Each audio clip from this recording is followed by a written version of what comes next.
నమస్కారం ఘంటారావానికి స్వాగతం. ముందుగా ప్రధానాంశాలు. ఏపీ మారిటైమ్ పాలసీకి మంత్రివర్గం ఆమోదం.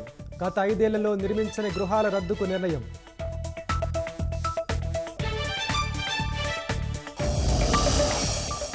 జల్ జీవన్ మిషన్ జాప్యంపై సీఎం తీవ్ర అసంతృప్తి. డిపిఆర్ దాటి ముందుకెళ్లడం లేదని ఆగ్రహం.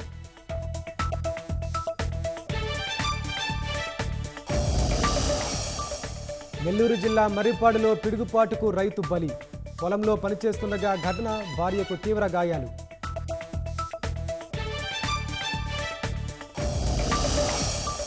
అదానీ అంశంపై పార్లమెంటులో విపక్షాల ఆందోళన.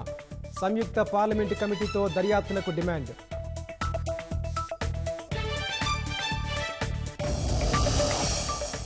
మహారాష్ట్ర సీఎం ఎంపికపై కొనసాగుతున్న ఉత్కంఠ. దేవేంద్ర ఫడ్నవీస్కే పగ్గాలు చేపట్టే అవకాశం.